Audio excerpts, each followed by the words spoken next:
Hey guys, how's it going? Now, I have just made a lot of bread and don't want to make any more today, although I love obviously baking a lot. But I do want to chat to you about something which is top list of all the news at the moment, and it's just phenomenally important.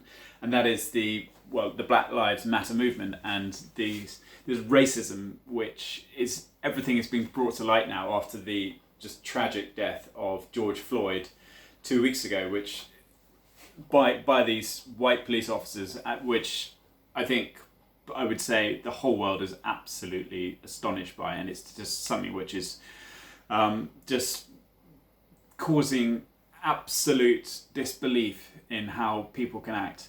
And it's absolutely amazing how the Black Lives Matter movement is really sort of coming into effect now, and obviously helping people realize and notice the systemic racism which has for a long time, or well, I think since sort of modern times began, been an integral part of how society sort of leads itself, which is just unnecessary and completely undermining a whole proportion of people, which is absolutely ridiculous and just not something we really want.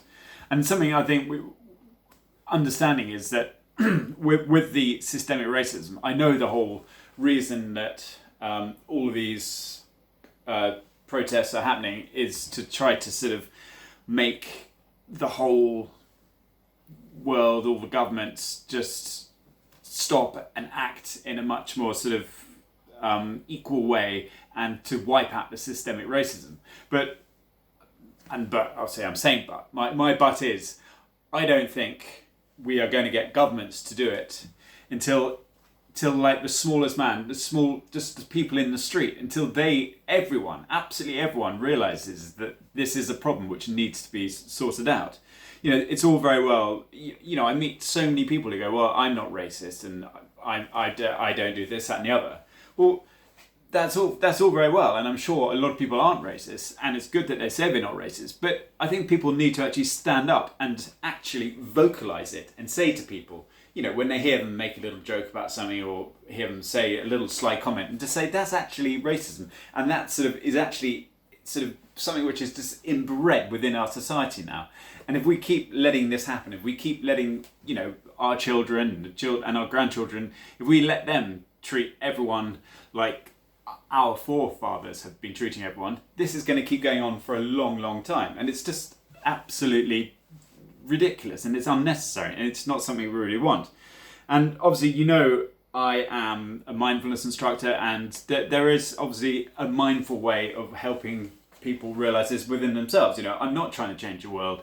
I'm not trying to sort of tell the governments what to do, but I want everyone just to look within themselves and to see what sort of issues might need to be sorted out within themselves.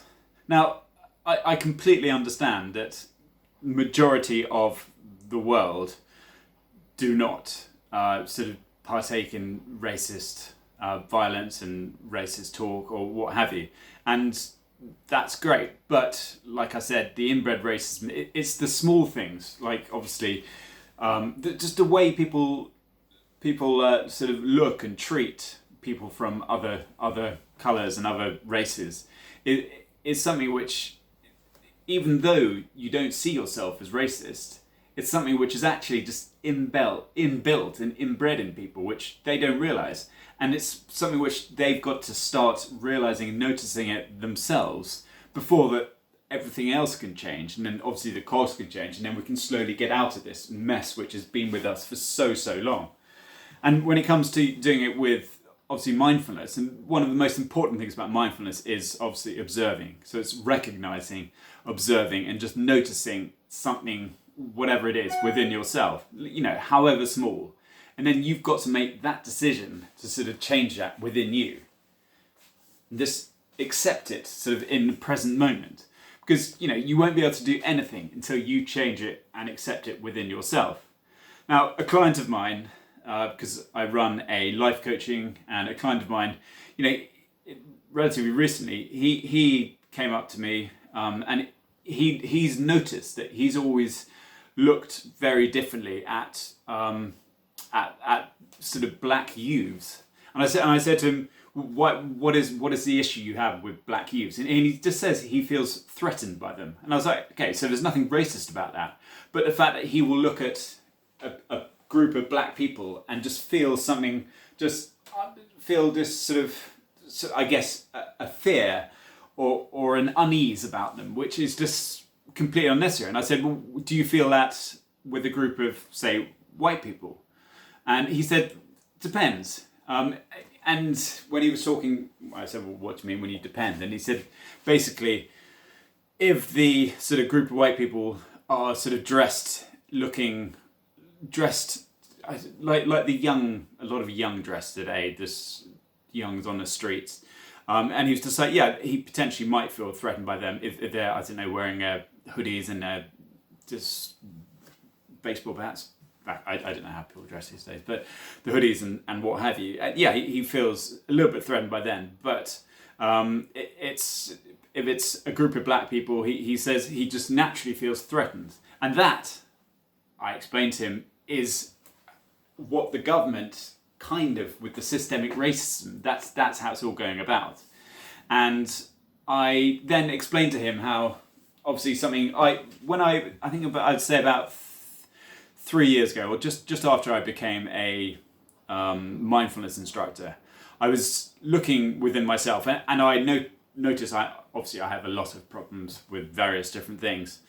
But one of my biggest things was driving and road rage, and I'm slowly getting better.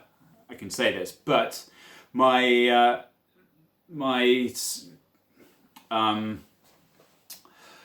experiences when I drive, and if I'm cut up or what have you, I will literally just go into another sort of space of mind, and I'll be like, what is happening here? And I think this is a very good way to sort of demonstrate it also with my clients and then with me. So basically, it was 2 years ago, and I was suddenly driving along, someone cut me up, and I got literally, I was enraged. Then I suddenly thought about, obviously, the course I was doing at the time. And I was like, well, I am doing mindfulness. Let's think about it. So I got in, I was in this situation. My blood pressure was so high, okay? And I could feel it in my hands. I could feel like this pulsating in my chest. I could feel absolutely everything. And I was just like, what's going on? What's going on? And on top of all of these outward sort of bodily feelings, inside my head, I was so angry, and I was just like, that car who pulled out in front of me, honking my horn. I was like, you rah rah rah. Obviously, I wasn't swearing. I'm not swearing now. Anyway, so I was very, very upset, and I then brought about my mindful teachings, and I looked at everything I was doing. I observed myself. I observed the feeling I was getting within my chest, my body. I observed what I was thinking. I observed how I was feeling about everything. And then I thought to myself, is this the way I want it to be? Am I happy with this? And no, I wasn't happy. I was so angry. I was like, what then? Now I'd noticed everything. I was like, well, what is stopping you from just allowing this to be? And I was like, absolutely nothing is stopping me. I was like, well, won't you be happier if when you get into a car, instead of being absolutely stressed and completely out of, character with how you normally are, wouldn't it just be better to allow it to be? And I was like, yeah, of course I would. Me speaking back to myself. I like talking to myself. And after I sort of went, okay, well, this is it. The next step, obviously, from observing yourself, is acceptance. So I was like, okay, I accept what is happening within me. And then it's just about allowing yourself, once you've accepted it, to let sort of the better things happen instead of the anger, which was sort of completely overwhelming me.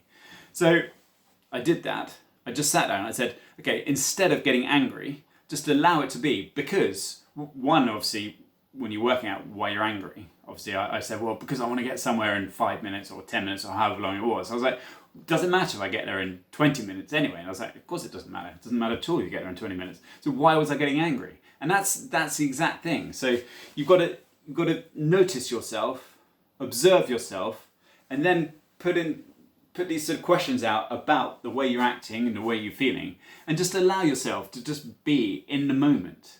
And then once you've done that, you've accepted your misdemeanor or whatever you're feeling, try to trace it with different situations, and then just allow yourself to be in the moment without feeling any fear or any rage because of it. And like, obviously the reason I'm telling you this, after obviously thinking it over and observing it and having to do it often, it wasn't just suddenly click, that's done. I was amazingly suddenly a great driver. No, it wasn't. Every single time I got into that fear or that rage, I had to do it again and again and again. And the more you do it, the more you get used to it. And then slowly but surely you become a better driver. Or I do. Whitney might say differently, but I like to think I'm a fairly good driver.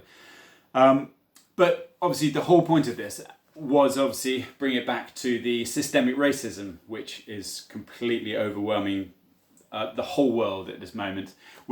I think it's a really good thing that everyone is thinking about it, and everyone is seeing this as a changing point for the way that hopefully the world is going to change. So obviously when I was talking about how I saw obviously my driving techniques, the way I drive and everything, and noticing and all of that, and then the client I had who sort of noticed his sort of inbuilt racism, that even though he wasn't like an outward racist, he just noticed these small little things which, like with the systemic racism, just were making him think differently about certain things. So I think the most important thing is noticing it. And so, like I said, we're wanting to change the world. We're wanting to get all of our governments to sort of end this racism, this systemic racism.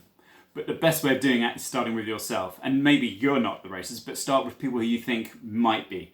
And just allow them to think within themselves. Just let them sort of mull it over. And then hopefully they will realise that even the smallest little things are actually some of the things which breed the racism which is effectively ruining this country, the world. So it's not good. Anyway, guys, I'm sorry I did rabbit on for a long time, but I think it's very important. The Black Lives Matter movement is incredible, and I want obviously everyone to go out and support it. I don't think the protests should be violent.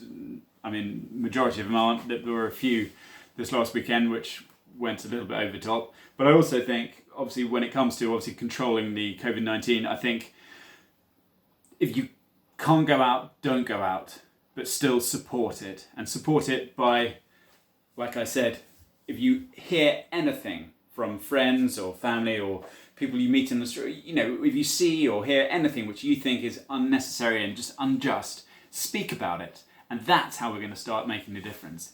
It's if you're quiet and just going, well, that happened and that shouldn't happen. But until you speak it, no one's going to hear or no one's going to know. So do that. And then hopefully this will all start to diminish. But it's not going to be quick and it's not going to end like that. Just like my driving my driving rage didn't end like that. But it will slowly subside. And then hopefully this whole situation will right itself. Okay, guys, I will speak to you soon, and we'll get some more baking done, or cooking, or anything. Okay, bye.